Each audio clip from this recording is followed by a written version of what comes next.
De ați ști voi ce înseamnă să fii YouTuber? În sus să fii flawless și în jos în pijamale? Păi ce mă vedeți voi? Nu vedeți. Ok, hei, sunt Tequila, sunt exagerat de răgușită. Încerc, mă chinui să vorbesc acum, o să trag iar 1000 de jump cut-uri. Și afară e apusul și mai e și 2016. Iar ăsta este surprins. De ce stau așa? Mă atrage ceva aici în birou, e ceva. Afară, am impresia că nu mă vedeți, cred că am pus cadrul prea... mă, nu contează. Da, asta este primul episod pe 2016 și vreau să fie atât de friendly și să vă simțiți ca acasă în el. Așa că nu o să răspund neapărat la întrebări, ci o să mă uit în comentariile voastre și o să vorbesc cu voi. Aș fi ciocnit ceva, dar s-a băut tot. Am pus simpla întrebare pe pagina de Facebook. By the way, dați și voi un like pe pagina de Facebook dacă n-ați dat încă, pentru că abonați sunt 660.000 pe YouTube și pe Facebook suntem vreo 250.000. Și anunț chestii importante acolo, așa că săriți și voi cu descriere și toate. Și am pus întrebarea pe pagina de Facebook: ce ați vrea să vorbim în primul episod din 2016? Sau ce ați vrea să vedeți? Prea răgușită să fac un episod. Dăm, Doamne, cu strepsils în cap. Orice, numai să fie ceva fain. Tot timpul mi-ați fost, guys, de ajutor. Tot timpul. Spune-ne programul de la Zoo TV pe 2016. Nu știu. Știu doar că nici pe 2015 nu l-am știut bine. Se schimbă foarte des. Sunt episoade de 5, 6, 10 minute maxim. Și tot timpul sunt la fără 5. Orice oră, fără 5. De 3-4 ori pe zi, în afară de weekend. Dar nu știu exact orele, că tot timpul se întâmplă ceva cu programul, nu știu. Stați și voi geană pe site pe Zoo TV și probabil odată o să fie updatat corect. Vrem să faci din nou provocări, dar când m-am oprit, guys? Nu m-am oprit niciodată din provocări. Trăiesc pentru a face tâmpenii. Bianca Dan 2016. Cum stai tu pe barosăneală?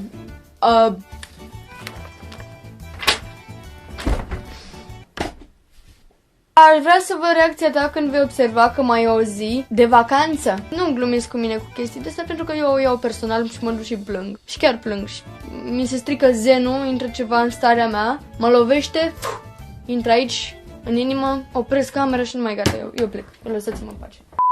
Să știți că tot pe barosneală stau. Vreau să văd 1 milion de abonați. Și eu vreau să văd 1 milion de abonați. Și minutul de aur pe Zoom. Că altfel nu s-ar cu parașută. Știți că vă iubesc.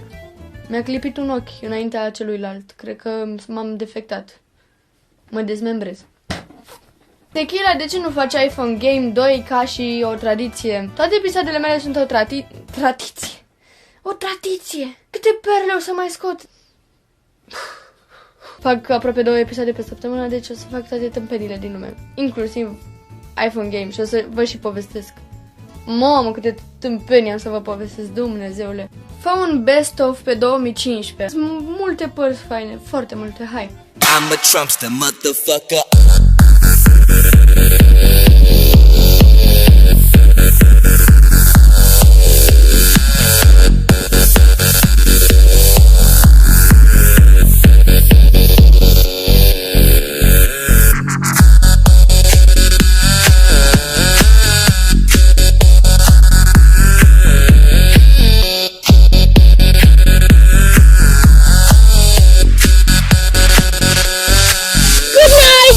Vorbește despre cum a fost revelionul la tine, unde ai petrecut.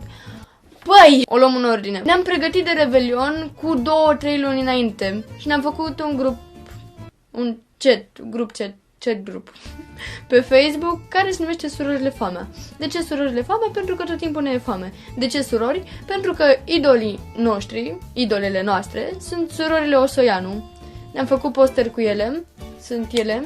O să pun un Caterinca alert în caz că nu v-ați prins că e Caterinca. Și sunt idolele noastre pentru că piesa lor number 1 este astăzi beată, mâine beată. Să vă explic acum unde am fost. Deci, noi, surorile Famea, mari fane surorile Osoianu, ne-am luat ceva la un motel. Probabil nu se duce nimeni de revelion la ieșirea din oraș ca să facă dintr-un party, de fapt 3 party-uri. Am ascultat surorile Osoianu.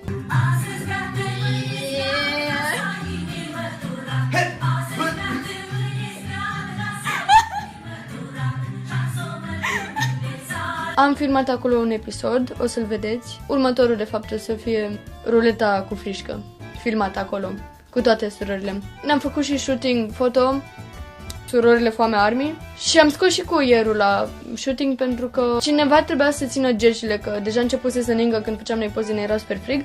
Am pus gercile pe cuier. Stați să vă arăt și cum am plecat cu cuierul afară. Se face rău și că pământul e sensibil. Hai, Stevie! Bună, Stevie! Ai grijă de Stevie să nu dai cu capul, Marius. Așa. Femeile de la recepție, noi le numim femeia de la poartă. Probabil femeia de la poartă s-a supărat, dar nu ne-a zis nimic. În astea 3-4 zile acolo, nu credeam că este uman posibil să faci atâta mizerie după niște petreceri. Dimineața ne trezeam cu super multă energie, nici asta nu știu de unde venea. Făceam curat. Pe lume să mor.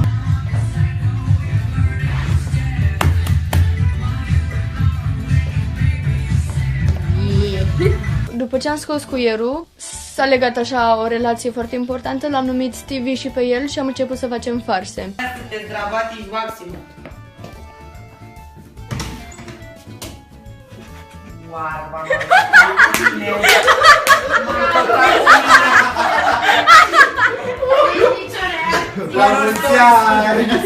A, da, la 12 noapte ne-a apucat pe toți cu ritual, cu nu știu ce. Să mâncăm 12 boabe de struguri, eu pierdusem numărătoarea pe la 10. Am zis că mor, nu sunt stare de nimic. Direct la 12 noapte a început anul cu... Să mâncăm pește, ne-am luat niște conserve, că cam atât aveam toți. Și dă și mănâncă pește, că e neapărat, e...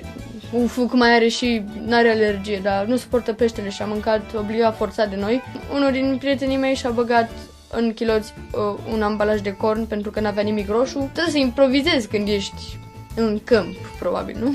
Nu știu, am făcut toate tâmpenile posibile. Farse la telefon 2016. O să fie.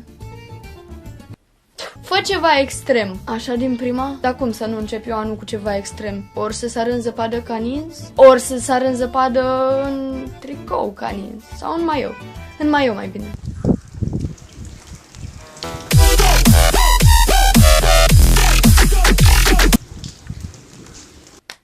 Și asta a fost, guys, primul episod din 2016. Ne revedem și pe Zoo de acum și pe YouTube cu challenge-uri noi și alte chestii. Nu uitați să dați un like dacă v-a plăcut și subscribe pentru mai mult și like pe pagina de Facebook ca să ne facem mulți și acolo, la fel de mulți ca aici, că nu suntem. Hai toți gărgăunii, armata pe pagină. Pe pagină. Ne vedem data viitoare. Ok, bye!